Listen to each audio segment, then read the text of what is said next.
अंकुर मलिक जी। राधे राधे।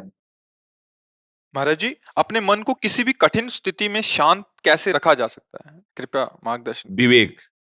जो बुद्धि पर भी शासन कर सकता है उसका नाम विवेक है। विवेक के द्वारा बुद्धि युक्त होती है तो मन को शासित कर लेती है, मन को अधीन कर लेती है।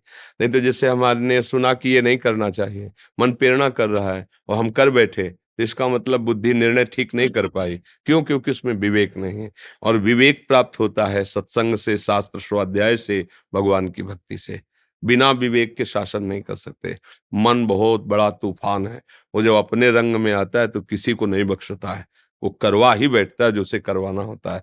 अगर उस पर कोई शासन कर सकता है तो भगवान का कृपा पात्र, जो भजन, शास्त्र स्वाध्याय, सत्संग, पवित्र आचरण, उसमें विवेक हुआ, विचार के द्वारा काट दिया।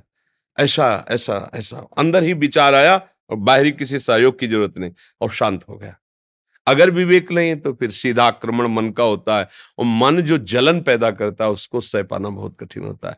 बाहर का आप डंडा बर्दाश्त कर सकते हैं, मन का डंडा नहीं। वो जब मारता है तो बड़े बड़े बलवानों को व्याकुल कर देता है। और मन को जो दबा सके उसका नाम विवेक है, बुद्धि नहीं। विवेकवती बुद्धि मन को शासन में ले लेती है। अभी अपने लोगों की दुर्दशा है, विषय ने इंद्री को वश में कर रखा है, इंद्री ने मन को वश में कर रखा है, मन ने बुद्धि को वश में कर रखा है। जो चाहता है वो सब करवा रहा है। और इसका उल्टा होना चाहिए। बुद्धि मन को वश में रखे, मन इंद्रियों को वश में रखे, इंद्रियां विषयों से विरक्त हों। अब हम ऐसा कोई दृश्य देखा, कोई भोग देखा, मतवाले हो गए, तो हमारा पूरा सिस्टम का उल्टा है, नष्ट होने वाले मार्ग में जा रहा है।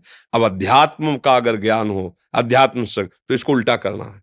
और है ऐसा ही कि बुद्धि शासित मन, मन शासित इंद्रियां, और इंद्रियां निर्विषय, तब वो आनंद का अनुभव होता है। अभी बिल्कुल उल्टा है। छोटा छोटा विषय इंद्रियों को अधीन किए, मना खष्टान इंद्रियाणी प्रकृति स्थानी कर सती। ये प्रकृति हमारे मन को अधीन किए हुए जो चाहता है वो मन हमसे करवा लेता है। इसलिए हमारी दुर्दशा हो रही है।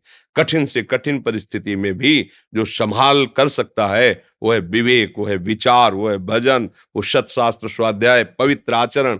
अब इनकी तरफ हम लोगों का ध्यान नहीं। जो मन आया सो खा लिया, जो मन आया सो पी लिया, जो मन आया सो भोग लिया, जैसा मन आया वैसा कर लिया। लक्ष्य केवल धन, चाहे जैसे मिले। तो फिर वो बात अलग हो गई, इसलिए समझ में नहीं आता और मन जैसा चाहता वैसा करवा लेता है।